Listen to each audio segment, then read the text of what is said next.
에베소서 1장 1절에서 2절 말씀입니다. 우리 두 절밖에 되지 않으니까요. 우리 함께 합독하도록 하겠습니다. 시작. 하나님의 뜻으로 말미암아 그리스도 예수의 사도된 바울은 에베소에 있는 성도들과 그리스도 예수 안에 있는 신실한 자들에게 편지하노니, 하나님 우리 아버지와 주 예수 그리스도로부터 은혜와 평강이 너희에게 있을지어다. 아멘. 우리 옆에 계신 분들과 함께 이렇게 인사하셨으면 좋겠습니다. 은혜와 평강이 있기를 축복합니다. 사실은 명절 인사를 준비했거든요. 근데 시작할 때 선우철진 강교사님이 먼저 함께 인사를 해서 제가 급하게 말은 준비해 보았습니다.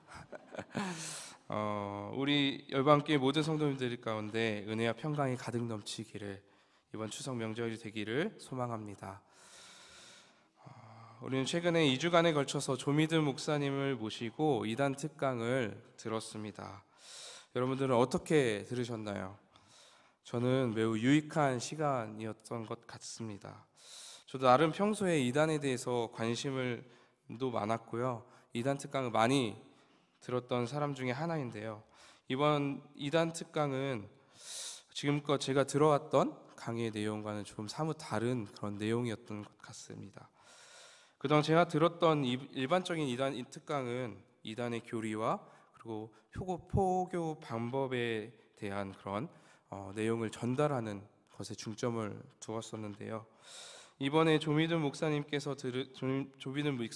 들은 이단 특강은요, 왜 이단에 우리가 빠지게 되는가, 또 교회는 어떻게 답을 제시해야 하는가 등 근본적인 원인과 예방에 대해서 다루다 보니까 저에게는 꽤 새로운 내용이었고 유익했던 그런 시간이었던 것 같습니다. 특강이 끝나고 지난 한 주 동안 조미든 목사님께서 특강을 통해서 던졌던 그 질문들이 계속해서 제 머릿속을 맴돌았던 것 같아요. 감각심을 가지고 있는가? 사랑하고 있는가? 바르게 믿고 있는가?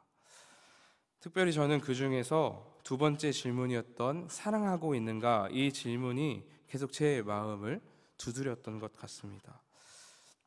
사랑의 결핍을 가지고 있는 많은 사람들이 이단에 빠지고 있는 상황이고, 더 안타까운 것은 교회 안에서도 사랑의 결핍을 체험받지 못한 채 관심을 받지 못하고 소외당하는 많은 성도들이 이단에 빠지고 이단들로부터 위로를 얻고자 한다라는 그 현실이 참 사역자로서, 그리고 그리스도인으로서, 교회의 한 지체로서 참 많이 부끄럽고 안타까운 그런 마음이 들었던 것 같습니다. 이러한 일들이 일어나는 이유가 어떻게 생각해 보면 교회로서의 그 사명을 교회가 온전히 감당하고 있지 않기 때문이 아닐까, 교회가 교회의 모습을 온전히 보이고 있지 않기 때문은 아닐까라는 생각을 하게 되었습니다.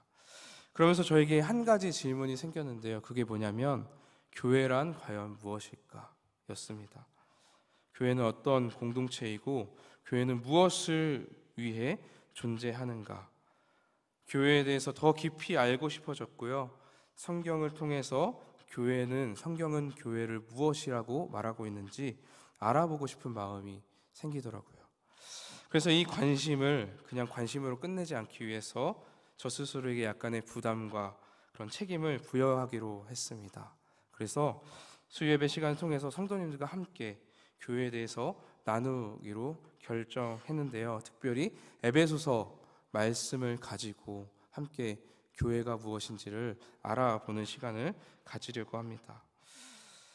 왜 하도 많은 서신서 중에 왜 에베소서인가? 그것은 에베소서가 교회란 무엇인가에 대한 질문에 대한 답을 제시해 주고 있기 때문인 것 같습니다. 어떤 신학자는 하나님의 교회를 가장 아름답게 노래하고 있는 서신이 바로 에베소서라고 밝힐 정도로 에베소서는 교회의 신비와 아름다움에 대한 내용을 담고 있는 서신서이기 때문이에요. 오늘 본문 말씀인 에베소서는 바울이 3차 전도 여행을 마치고 로마로 잡혀간 1차 연금 생활 속에서 기록되어진 옥중서신이라고 할 수 있습니다. 바울은 에베소서의 1차 수신자가 누구인지 본문 1절 말씀에서 직접 밝히고 있는데요. 우리 다시 한번 1절 말씀을 보도록 하겠습니다. 함께 읽어볼까요? 시작. 하나님의 뜻으로 말미암아 그리스도 예수의 사도된 바울은 에베소에 있는 성도들과 그리스도 예수 안에 있는 신실한 자들에게 편지하노니. 에베소서에 있는 성도들과 신실한 자, 즉 믿음을 가진 자들에게 편지한다고 바울은 말하고 있습니다. 에베소서의 1차 수신자가 에베소 교회의 교인들이라는 것을 우리는 이것을 통해서 알 수 있죠. 에베소라는 지역은요, 소아시아 서쪽 에게해 연안에 위치한 항구 도시입니다. 도시가 위치한 지리적 특성상 유럽과 아시아를 연결하는 역할을 담당했던 도시였는데요. 에베소는 지리적 특성상 교통과 상업 그리고 무역이 성행했던 도시였습니다. 무역과 상거래가 활발하게 이루어지다 보니까 도시 자체가 물질적으로 매우 풍요로운 도시였다고 합니다. 또한 외부인들의 출입이 자유롭다 보니 다양한 문화가 유입되어서 서로 공존하던 그런 국제적 도시가 바로 에베소라는 지역이죠. 그래서 당시 주변 지역의 많은 사람들이요, 더 나은 삶을 살 기회를 얻기 위해서 에베소에 몰려들었다고 합니다. 마치 이전에 우리가 서울로 상경하듯이 말이죠. 이처럼 에베소라는 지역은 모든 것이 풍요로운 도시이자 국제 도시였습니다. 이것이 모든 것이 풍요로운 에베소 지역은 독특하게도 마술이 번창하던 지역이었는데요. 그곳에는 마술을 부리는 마술사도 많았고요. 또 마술을 숭배하는 이들도 참 많았다고 합니다. 에베소 사람들에게 마술은요, 매우 자연스러운 것이었고 일상의 삶을 한 일부분이었다라는 거죠. 그만큼 매우 익숙했다라는 것입니다. 그런데 어떤 유대인 한 사람이 에베소에 왔습니다. 그리고 그들의 삶을 뒤흔들기 시작했다는 겁니다. 바울이 복음을 전하자 에베소 지역의 많은 사람들, 유대인들은 물론이고요, 헬라인과 또 심지어는 마술을 행하던 사람들까지 예수님을 믿는 놀라운 일들이 일어나기 시작했던 것이죠. 심지어 마술사들은 마술책을 한데 모아 불살라 버리는 일까지 벌이게 됩니다. 성경은 당시 마술사들이 불태운 책의 가치가 5만 드라크마 정도 된다고 기록하고 있죠. 당시 1드라크마가 노동자의 하루의 임금이었으니까 한순간에 5만 명이 되는 노동자의 임금이 불타 버린 것입니다. 그만큼 복음의 강력한 역사가 일어났던 그곳 또한 에베소였다는 것이죠. 마술이 번창하던 곳이 복음으로 변화되어 말씀이 흥왕하던 곳으로 변했던 곳, 마술의 중심지에서 기독교 신앙의 중심이 되었던 곳이 바로 에베소 지역이었습니다. 그래서 그런지 에베소서에서는 특별히 발견되는 갈등 상황이나 두드러지게 나타나는 그런 문제는 찾아볼 수 없습니다. 하지만 그렇다고 해서 에베소서가 완벽한 교회였는가? 그것은 아니었죠. 왜냐하면 에베소 교회에서 확연히 드러나지는 않았지만 뭔가 문제가 있었다는 것을 성경은 말하고 있기 때문인데요. 요한계시록에 보면 7교회에 대한 말씀이 기록되어 있습니다. 그 중에서 에베소 교회도 포함되어 있는데 특별히 2장에 보면 에베소 교회에 대한 내용이 나옵니다. 그 내용을 한번 천천히 살펴보시면요, 교회에 대한 칭찬하는 내용이 주를 이루고 있습니다. 에베소 교회는 헌신적인 교회였고 악한 자들을 용납하지 않는 교회였으며 신학적으로 탄탄한 교회였고 주님의 이름을 위해서 오래 견디고 게으르지 않고 진실하고 성실한 교회였으며 또한 이단에 빠지지 않을 정도로 견고한 교회였다고 성경은 기록하고 있어요. 하지만 성경은 에베소 교회에 한 가지 책망할 것이 있다고 우리에게 밝히고 있습니다. 우리 요한계시록 2장 4절에서 5절 말씀 함께 읽어볼까요? 시작. 그러나 너를 책망할 것이 있나니 너희 처음 사랑을 버렸느니라. 그러므로 어디서 떨어졌는지를 생각하고 회개하여 처음 행위를 가지라. 만일 그리하지 아니하고 회개하지 아니하면 내가 내게 가서 내 촛대를 그 자리에서 옮기리라. 아멘. 하나님께서 에베소 교회가 처음 사랑을 버렸다고 책망하십니다. 하나님을 향한 에베소 교회의 사랑이 변했다라는 것을 우리는 이것을 통해서 알 수 있죠. 하나님은 에베소 교회를 향해 어디서 떨어졌는지 생각하고 회개하라라고 말씀하십니다. 여기서 떨어지다라는 단어는요, 넘어지다라는 의미 또한 가지고 있는 단어입니다. 그러니까 에베소 교회가 처음 사랑에서 벗어나 어딘가에서 신앙적으로 넘어진 상태라는 것을 우리는 생각해 볼 수 있는 것이죠. 저는 이 말씀을 묵상하면서 에베소 교회가 특별히 크게 부각되는 문제는 없었지만 아주 사소한 문제들이 아주 오랫동안 에베소 교회 안에 고착화되어 에베소 교회를 점진적으로 병들어가게 했던 것은 아닌가 한번 생각해 보았습니다. 에베소인들에게는 지극히 일상적인 일들이고 자연스러운 일이지만 복음과 진리의 걸림돌이 될 만한 아주 사소한 문제, 저는 그 사소한 문제가 마술과 관련이 있지 않을까 생각하게 되었습니다. 오랜 생활 동안 마술의 영향력과 세계관 아래서 살아왔던 성도들이었기 때문에 회개하고 돌이켰다 할지라도 여전히 마술이라는 세계관으로 가득 차 있는 에베소에서 살다 보니 유혹에 빠지고 넘어질 수 있는 것이 어쩌면 당연한 일이 아닐까요?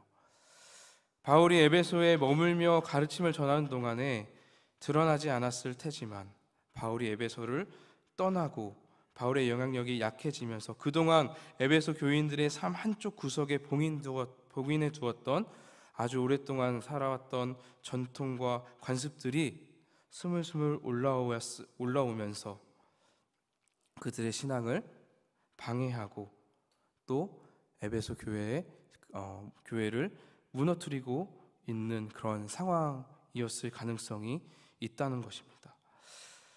갑자기 어려운 일을 당하거나 또 질병에 걸리게 될 때, 집안의 대소사를 앞두고 있을 때 등등 이러한 일상의 문제들을 만나게 되면 이전에 해왔던 마술을 통해서 해결하고 싶은 그런 유혹들을 에베소 교인들은 받게 되었을 거라는 거죠.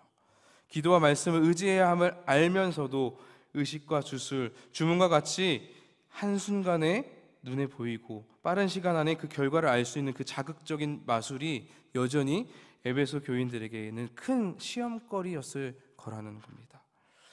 교회에 큰 무리를 일으키거나 분쟁을 일으키는 일은 아니지만 이처럼 성도들에게 깊숙이 배어있는 잘못된 이해 습관과 세상의 방식을 따르는 그런 신앙이 교회 안에 있을 때 시간이 지나면 지날수록 에베소 교회는 조금씩 병들어가게 되는 것이죠.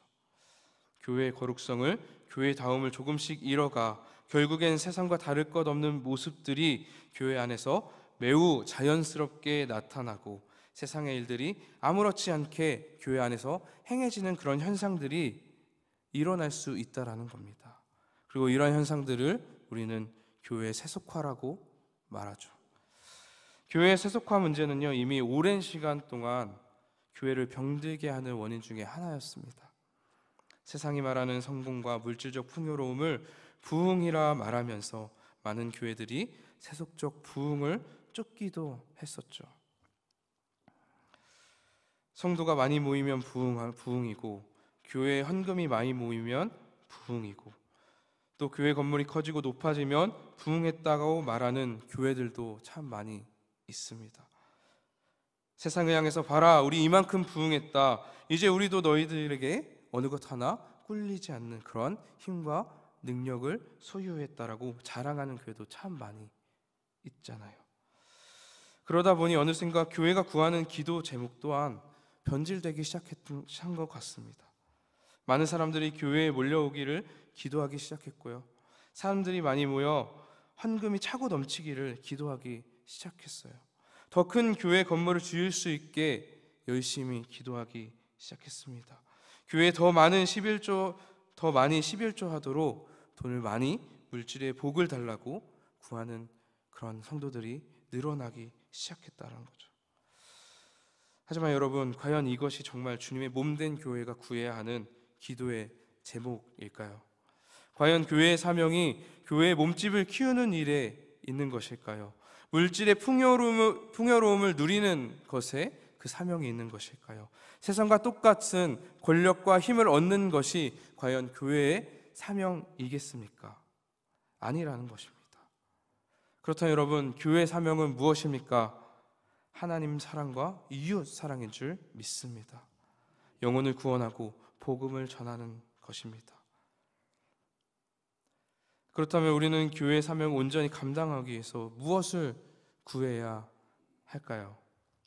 오늘 본문 말씀 2절 말씀을 우리 다시 한번 읽어보도록 하겠습니다. 시작. 하나님 우리 아버지와 주 예수 그리스도로부터 은혜와 평강이 너희에게 있을지어다. 아멘. 바울은 에베소 교회와 교인들을 향해 편지를 쓰면서 첫 인사로 그들 가운데 은혜와 평강이 있기를 기원하고 있습니다. 에베소 교회에 은혜와 평강이 있기를 구하고 있는 거예요.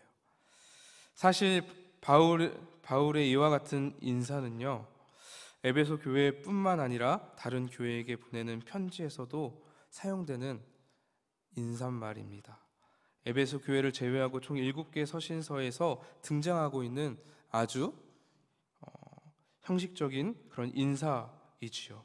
로마서, 고린도 전후서, 갈라디아서, 빌립보서, 데살로니가 후서, 빌레몬서에서도 바울은 동일하게 각 교회를 위해서 은혜와 평강을 간구하고 있는 것을 우리는 확인할 수 있습니다. 저는 바울이 각 교회에게 보낸 서신의 인사말들을 확인해 보면서요, 이런 생각이 들었어요. 바울이 이토록 교회를 위해 은혜와 평강을 간구하고 있는 이유, 그것은 어쩌면 교회에게 있어서 정말 중요한 것이 은혜와 평강이지 않을까라는 그런 생각이었습니다. 여러분, 한번 생각해 봅시다. 바울이 괜히 아무 말이나 서신에 써서 보냈을까요? 여러분, 바울이 에베소서를 쓴 당시의 상황을 한번 기억해 보셨으면 좋겠습니다. 바울은요, 당시 로마 감옥에 연금되어 있는 상황이었어요. 언제 다시 교회들을 향해서 서신을 보낼 수 있을지 한 치 앞도 모르는 그런 상황이었습니다. 그런 상황에서 어떤 내용을 기록할까요? 정말 중요한 말들, 교회가 필요한 말들을 기록해서 보내지 않았을까요?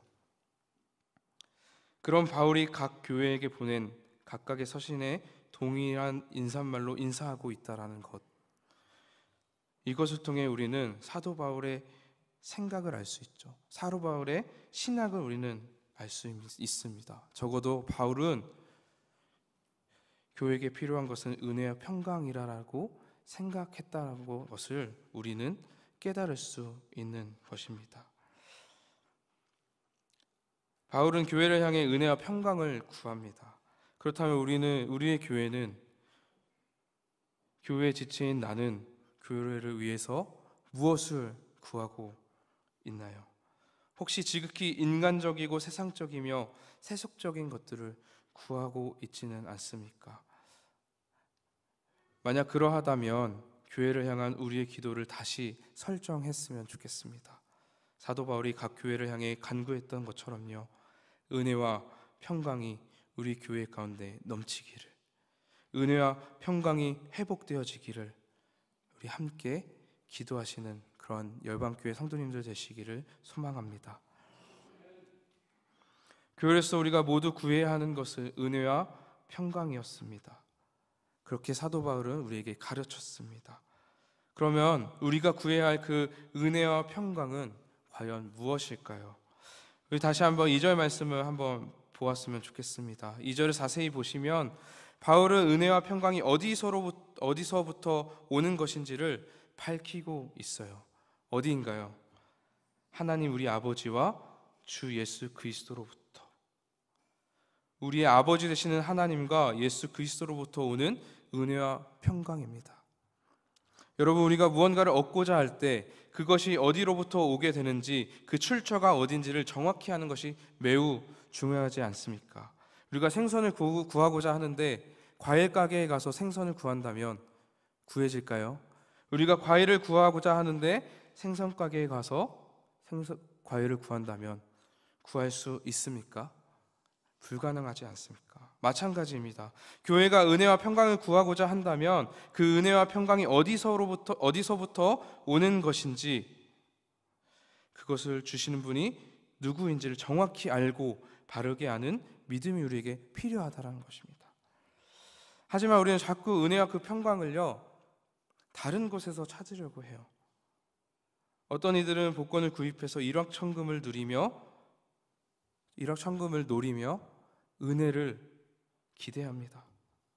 많은 젊은이들이요, 주식에 인생을 걸고 한순간 부자가 되는 그 은혜를 기대하며 살아가요. 요즘 마약 문제가 얼마나 큰 문제입니까? 저는요, 우리나라가 이토록 마약에 중독된 나라가 될 것이라고는 상상도 해보지 못했었던 것 같습니다. 그런데 지금 우리의 현실은 어떻습니까? 어린 학생들이 마약을 만들고 직접 파는 일들이 일어나고 있어요. 마음만 먹으면 그 마약을 구할 수 있는 나라가 되었다는 것입니다. 그리고 세상의 많은 사람들이 마약을 통해서 평안을 얻으려고 하고 있다는 것이죠. 하지만 이러한 모든 노력과 시도들의 결과는 어떻습니까? 결국 또 다른 결핍과 또 다른 탐욕과 만족하지 못함으로 계속해서 나타나고 있지 않습니까? 세상에서의 은혜와 평강을 얻으려 하지만 결국 돌아오는 것은 비참함과 불안뿐입니다. 우리에게 은혜와 평강을 주시는 분 누구십니까? 오직 우리 아버지 되시는 하나님과 구주 되시는 예수 그리스도이십니다. 우리는 주님께 나아가지 않고서는요, 구하지 않고서는요, 은혜와 평강을 얻을 수 없음을 기억해야 합니다. 바울이 분명히 밝히고 있듯이 은혜와 평강은 하나님 우리 아버지와 주 예수 그리스도로부터 주어지는 것이기 때문이에요. 세상으로부터 얻으려 하지 마시고 주님께 나아가 은혜와 평강을 구하시기 바랍니다. 은혜와 평강의 출처가 되시고 근원이 되시는 주님께 더욱더 나아가기를 힘쓰시기를 소망합니다. 사실 은혜를 구한다라는 말은요, 조금 어폐가 있습니다. 그리스도인에게 은혜가 아닌 것은 얻기 때문이죠. 이미 은혜 안에서 살아가고 있기 때문입니다. 우리는 이미 은혜 속에 거하며 살아가고 있기 때문이에요.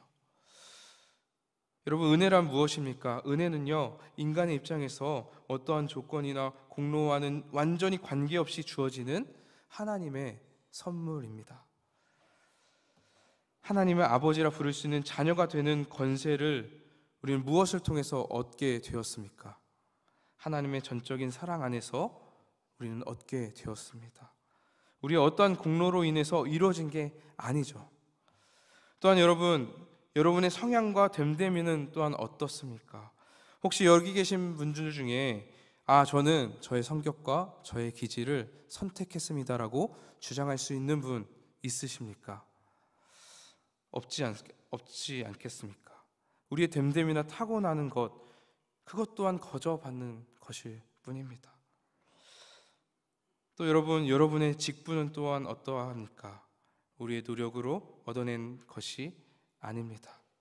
하나님의 은혜로 말미암아 그 모든 것들은 이루어진 일뿐이죠. 그래서 고린도전서 15장 10절에서 사도 바울은 자신의 사도됨에 대해서 이렇게 고백합니다. 그러나 내가 된 것은 하나님의 은혜로 된 것이니 내게 주신 그 은혜가 헛되지 아니하여 내가 모든 사도보다 더 많이 수고하였으나 내가 한 것이 아니요 오직 나와 함께 하신 하나님의 은혜로라. 나의 나된 것이 나의 노력으로, 나의 능력으로, 나의 어떠함으로 되어진 것이 아니라 오직 하나님의 은혜로 되어진 것입니다 라고 사도 바울은 고백하고 있습니다. 내가 지금의 나로서 존재하고 있는 것은 하나님의 은혜로 된 것이라는 것을 사도 바울은 고백한 거예요. 하물며 사도 바울도 자신의 사도됨을 하나님의 은혜라 고백하는데 우리가 은혜라고 고백하지 않을 수 있겠습니까? 우리에게 하나님의 은혜가 아닌 것은 사실 아무것도 없습니다. 그럼에도 불구하고 바울은 교회를 위해서 은혜를 구하고 있어요. 우리에게 이미 은혜가 주어졌음에도 불구하고 우리는 은혜를 구해야 한다라고 바울은 오늘 말씀을 통해서 가르치고 있습니다. 그렇다면 바울이 은혜를 구하는 이유는 무엇일까요? 이미 우리 안에 은혜가 있고 이미 우리는 은혜 안에 살아가고 있음에도 불구하고 왜 우리는 그 은혜를 구해야 하는 것일까요? 은혜를 구한다는 것, 그것은 우리의 시선을 하나님께 두고 하나님의 시선으로 주어진 은혜를 발견할 수 있는 그 믿음을 구하는 것이기 때문입니다. 시편 123편 1절에서 2절 말씀입니다. 하늘에 계시는 주여, 내가 눈을 들어 주께 향하나이다. 상전의 손을 바라보는 종들의 눈같이, 여주인의 손을 바라보는 여종의 눈같이 우리의 눈이 여호와 우리 하나님을 바라보며 우리에게 은혜 베풀어 주시기를 기다리나이다. 은혜를 구하는 것은 내 상황, 내 처지, 내 문제 등등 삶의 모든 것을 은혜를 베풀어 주신 그 하나님의 시선으로 바라볼 수 있는 그 믿음을 주시라고 구하는 것입니다. 우리는 하나님을 바라보고 하나님의 시선을 통해 보게 될 때 비로소 나에게 허락된 그 은혜를 온전히 발견할 수 있게 됩니다. 믿음으로 보게 될 때 우리에게 주어진 그 은혜를 온전히 발견함으로 온전히 누릴 수 있게 되는 것입니다. 여러분 생각해 봅시다. 우리가 시간이 어느 정도 흐른 뒤에 지난 그 과거의 일을 하나님의 시선으로 보게 되었습니다. 그리고 그 일이 나에게 은혜였구나라는 것을 깨닫게 돼요.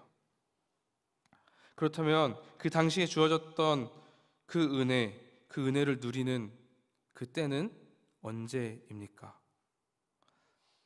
그것은 하나님의 은혜였음을 깨닫는 지금이지 않습니까? 아무리 그 일이 과거의 일이라 할지라도 오늘 내가 믿음의 눈으로 그 일을 통해 은혜를 깨닫고 그 은혜를 받아 누린다면 우리는 지금 그 은혜를 누리고 있는 것입니다. 사랑하는 성도 여러분, 우리가 교회로서 은혜를 구한다는 것은요, 이미 우리에게 주신 그 모든 것을 하나님의 은혜로 여기고 누릴 수 있는 믿음, 그 믿음의 시각을 구하는 것입니다. 그동안 내가 지나온 모든 순간들과 지금의 순간들은 하나님의 은혜로 말미암아 이루어진 결과임을 믿고 그 믿음으로 모든 상황들을 바라보는 것, 그리고 그 바라볼 수 있는 믿음을 구하는 것, 그것이 주님의 은혜를 구하는 것인 줄 믿습니다.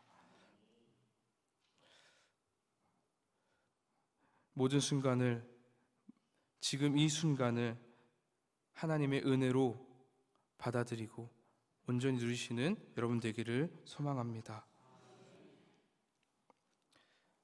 그리스도인의 능력이 되는 것은요, 지금 주어진 은혜를 믿음으로 바라보고 그 은혜에 감사하는 것입니다.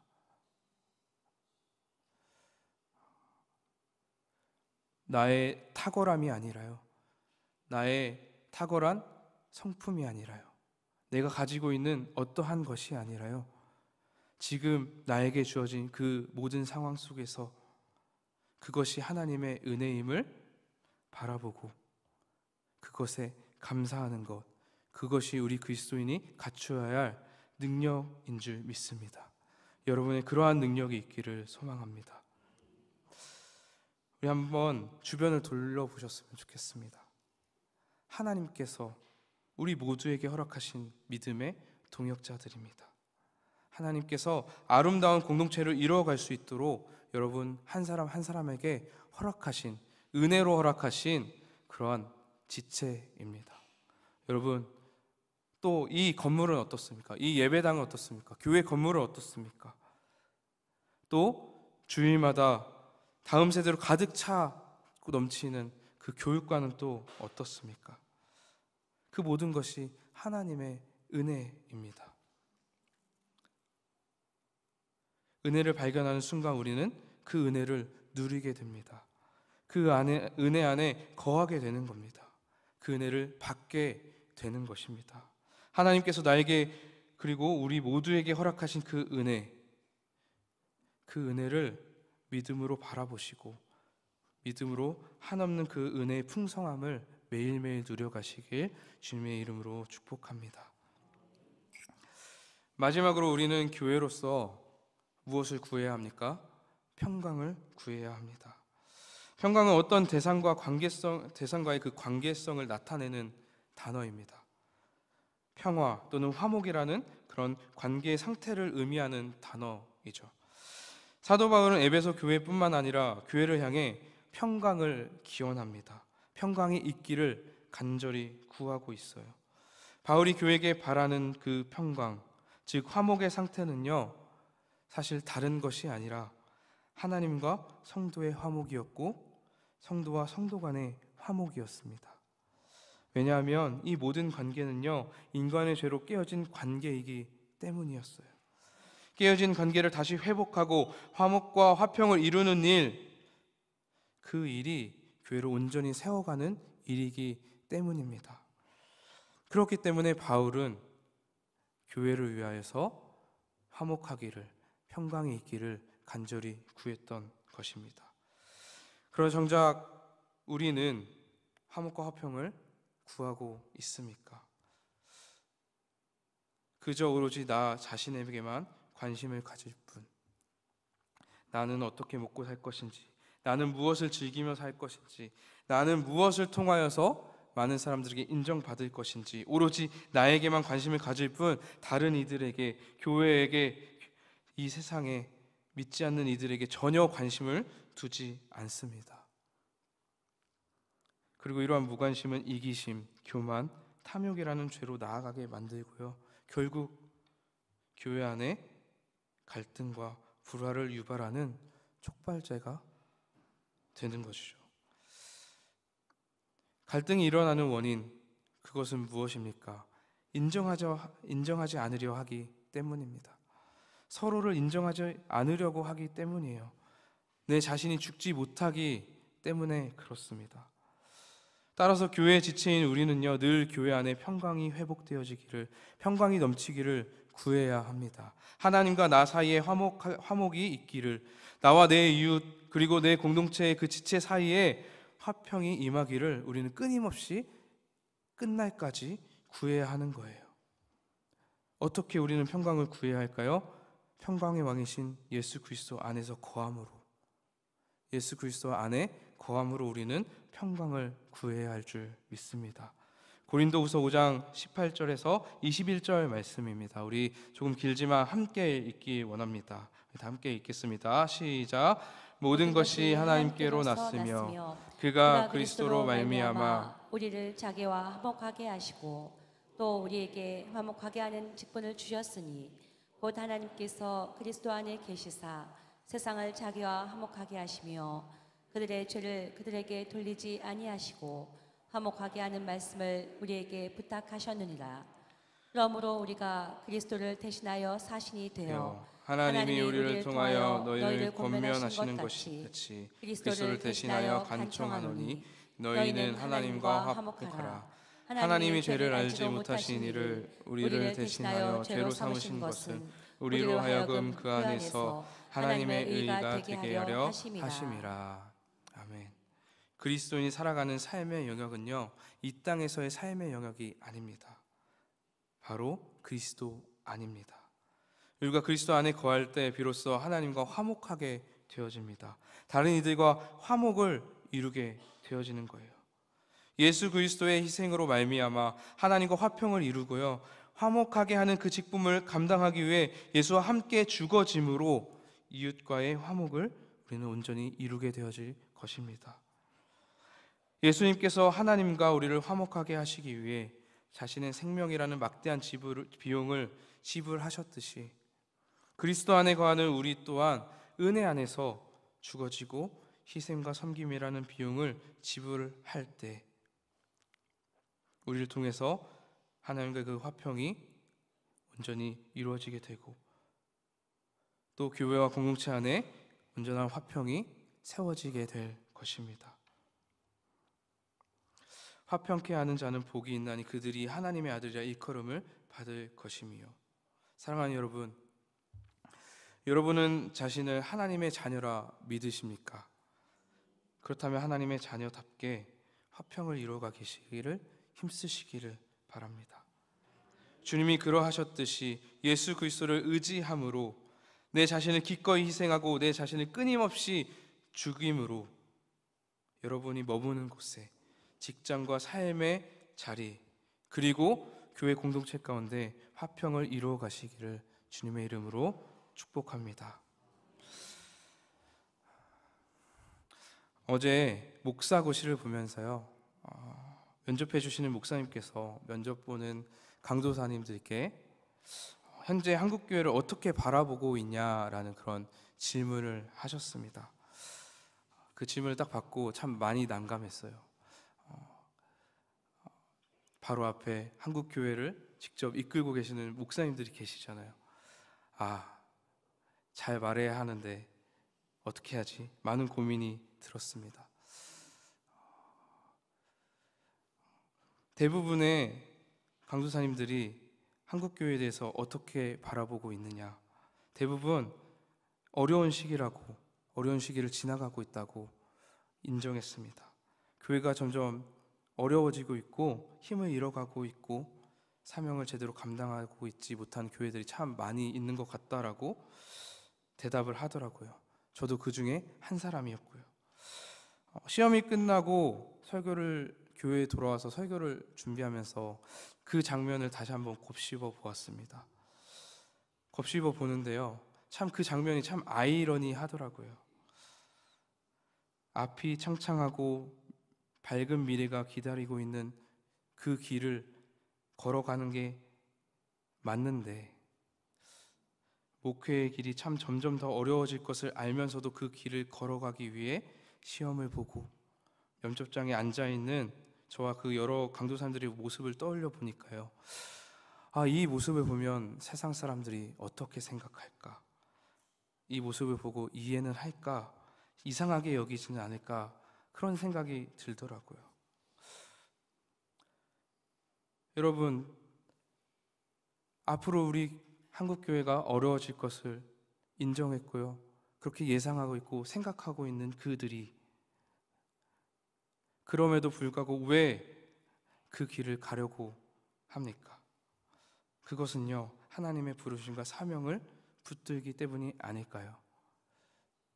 하나님께서 그 길로 부르셨기 때문에, 하나님께서 우리 모두에게, 그들에게 그러한 사명을 감당케 하셨기 때문에, 또 그것을 믿기 때문이지 않을까요? 그런데 여러분, 이러한 사명은요, 하나님의 부르심과 그 사명은요, 저와 같은 그 사역자들에게만 있는 것이 아니에요. 바로 여러분 모두에게도 있는 사명입니다. 하나님의 자녀로서 은혜를 누리고 화평을 이루는 것, 교회로서 은혜를 구하고 화평을 구하는 것, 세상이 보기에는 이상해 보이고 이해할 수 없는 그 모습일지라도 그 이상한 길을 가야만 하는 것, 그것이 우리의 사명이기에 우리는 끝까지 그 길을 가야 할 줄 믿습니다. 우리는 끝까지 그것을 구하며 나아가야 될 줄 믿습니다. 면접 말미에 은퇴하신 목사님께서 마지막으로 면접 보는 그 강도사님들에게 이러한 말씀을 해주셨어요. 목회는 죽지 않으면 안 되는 거야. 죽지 않으면 감당할 수가 없어.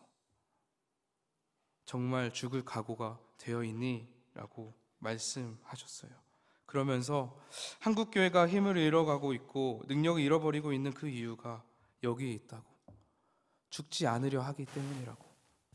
목회자들 뿐만 아니라 성도들까지도 다 스스로 죽으려 하지 않기 때문에 오늘날 교회가 힘을 이어가고 있는 것이라고.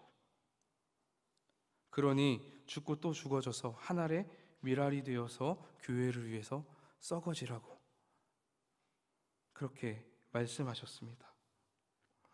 사랑하는 여러분, 교회는요, 세상에서의 권력을 얻어 그 힘을 과시하고 힘과 권력으로 세상을 다스리고 통치하는 공동체가 아닙니다. 교회는 죽고 또 죽는 그리스도의 그 희생을 본받아 세상을 섬기고 세상의 진리와 사랑을 전함으로 화평과 화목을 이루어가는 공동체, 그러한 사명 공동체입니다. 세상이 미련하다, 능력 없다, 교회를 향해 조롱하고 비판할지라도 교회는 끝까지 죽는 그 사명을 놓쳐서는 안 됩니다. 그리고 죽어지는 그 사명을 교회가 감당하기 위해서 반드시 구해야 하는 것, 그것은 하나님과 예수 그리스도로부터 오는 은혜와 평강, 그 은혜와 평강이 우리 교회 안에, 한국 교회 안에, 이 열방 가운데 충만해지길 우리는 끝까지 교회로서 기도해야 하는 것입니다. 모든 것을 은혜로 여기고 감사로 고백하는 성도가 교회 안에 세워질 때, 그리스도를 본받아 죽어짐으로 하나님 사랑과 이웃 사랑을 날마다 실천하는 성도가 교회 안에 세워질 때 교회는 은혜와 그 평강으로 충만해질 것입니다. 교회는 능력으로 다시 회복할 것입니다. 교회 다음을 회복해 갈 것이에요. 사명을 온전히 감당하는 교회로 나아가게 될 것입니다. 그리고요, 이것이 바로 우리가 꿈꿔야 할 교회의 부흥인 줄 믿습니다. 여러분, 교회를 사랑하십니까? 교회가 온전히 세워지기를 진심으로 원하십니까?